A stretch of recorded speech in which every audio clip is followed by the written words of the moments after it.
আসসালামু আলাইকুম। আজকে আপনাদের সাথে একটা সুদিং জেলের রিভিউ শেয়ার করব, ওয়াটারমেলন সুদিং জেল। আর এইটার মধ্যে কি কি উপকার আছে, কি কি অপকার পাবেন, সবগুলোই শেয়ার করব আপনাদের সাথে। যারা শুধুই মাত্র নাইট ক্রিম ইউজ করে ব্রোন মেস্তা রিমুভ করতে চাচ্ছেন বা ফর্সা হচ্ছেন, তাদের ক্ষেত্রে বলবো যে আপনারা নাইট ক্রিমের পাশাপাশি কিন্তু জেল বা সিরাম জেল এগুলো মাস্ট রাখবেন, কারণ এটা ছাড়া আপনার স্কিনে অনেক বড় ক্ষতি হয়। দেখা যায় নাইট ক্রিমে আপনারা বুঝতে পাচ্ছেন যে মেস্তা ব্রণ বা ফর্সা হচ্ছি, তাহলে কেন শুধু শুধু টাকা খরচ করে আমরা জেল বা সিরাম এগুলো অ্যাপ্লাই করব। আসলে কিন্তু এটা ভুল ধারণা, ভুল ধারণা।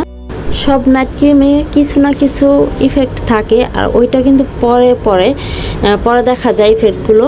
তো এর পাশাপাশি যদি আপনারা সুদিং জেল সিরাম অ্যাপ্লাই করেন, তাহলে কিন্তু এটার কোনো ইফেক্ট আপনাদের স্কিনে পড়বে না, বরং স্কিন আরও ভালো রাখবে, স্কিন ব্রাইটেনিং করবে এবং গ্লোয়িং করবে, স্কিন হেলদি করবে এবং টান হবে। আর যাদের স্কিন পাতলা, তারা মাস্ট আপনারা সুদিং জেল অ্যাপ্লাই করবেন, কারণ সুদিং জেলে কিন্তু স্কিন অনেক মোটা করে।